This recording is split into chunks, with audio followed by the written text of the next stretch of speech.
प्यारे बच्चों, सुप्रभात। बेटा आज हम हमारी हिंदी पाठ्य पुस्तिका का पाठ 12 पढ़ने जा रहे हैं। इसका नेम है दीपिका पल्लिकेल। पेज नंबर है बेटा 96। Open air book, page number 96 open कर लीजिए। दीपिका पल्लिकेल एक ऐसी खिलाड़ियों में उन्होंने अपना ऐसा स्थान बनाया है उन्होंने स्क्वैश के खेल में। ये बहुत कम लोग ही जानते होंगे। तो बेटा आज हम दीपिका पल्लिकेल के बारे में पढ़ेंगे।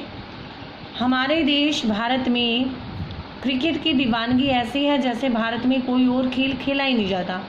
अर्थात हमारा जो देश है भारत, इसमें अधिकतर लोग क्रिकेट के दीवाने अर्थात क्रिकेट का खेल देखना अधिक पसंद करते हैं। जैसे भारत में कोई खेल खेला ही नहीं जाता। इसके गुणगान के चक्कर में कई बार जो दूसरे खेल हैं वो छिप से जाते हैं। बहुत कम लोगों को पता है कि भारत से स्क्वैश में किसी खिलाड़ी ने विश्व के प्रथम 10 खिलाड़ियों में अपना स्थान बनाया है। जब यह पता चलता है कि यह उपलब्धि किसी पुरुष ने नहीं बल्कि महिला खिलाड़ी ने प्राप्त की है तो गर्व से मस्तक और भी ऊंचा हो जाता है।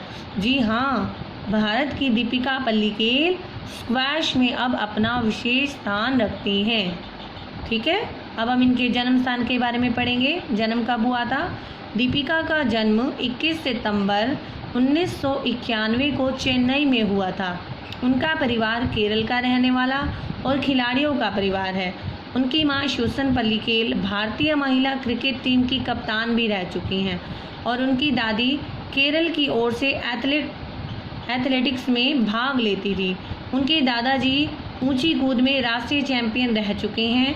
ठीक है, उनकी दादी केरल की ओर से एथलेटिक्स में भाग लेती थी और उनके दादाजी ऊंची कूद में राष्ट्रीय चैंपियन रह चुके हैं। और यहाँ तक कि उनकी मां सूसन पल्लिकेल भारतीय महिला क्रिकेट टीम की कप्तान भी रह चुकी हैं। उनके नाना जी 3 राज्यों के लिए बास्केटबॉल खेल चुके हैं। तो आपको यहाँ से पता लग रहा है कि इनकी जो फैमिली है, इनका जो परिवार है वो सारा खेल से ही संबंध रखता है। उनके पिता संजीव पल्लिकेल क्रिकेट खेलते थे। पिता भी उनके क्रिकेट खेलते थे, संजीव पल्लिकेल जी। वे एक जाने माने उद्योगपति हैं तथा पति दिनेश कार्तिक एक अच्छे क्रिकेट खिलाड़ी हैं। पति भी एक अच्छे क्रिकेट खिलाड़ी हैं। पति कौन है? दिनेश कार्तिक। बचपन में दीपिका टेनिस खेलना पसंद करती थी।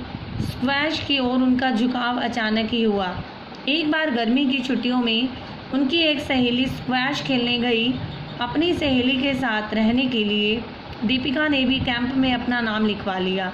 जब 1 महीने बाद कैंप खत्म हुआ तो दीपिका को लगा कि वह टेनिस से ज़्यादा बढ़िया स्क्वैश खेल सकती है। बस फिर क्या था, वे जी जान से स्क्वैश खेलने में लग गई। आरंभ में दीपिका ने हरिओम त्रिपाठी को अपना गुरु बनाया।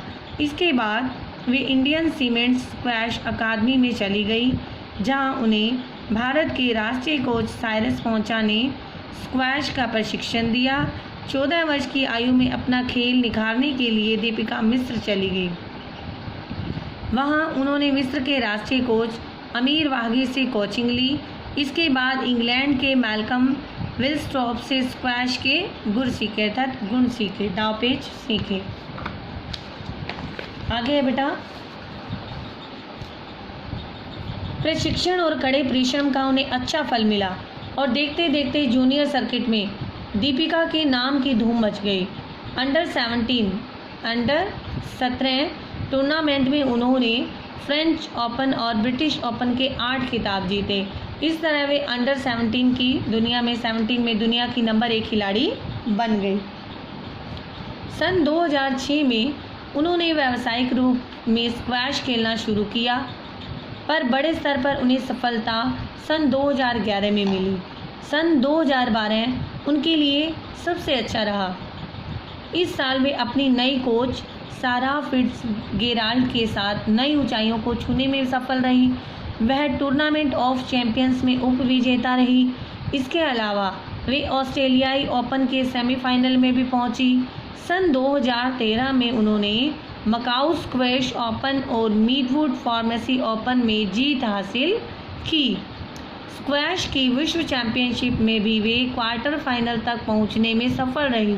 इसी का नतीजा था कि वे अपने कैरियर की सर्वश्रेष्ठ 10वीं रैंकिंग तक पहुंची।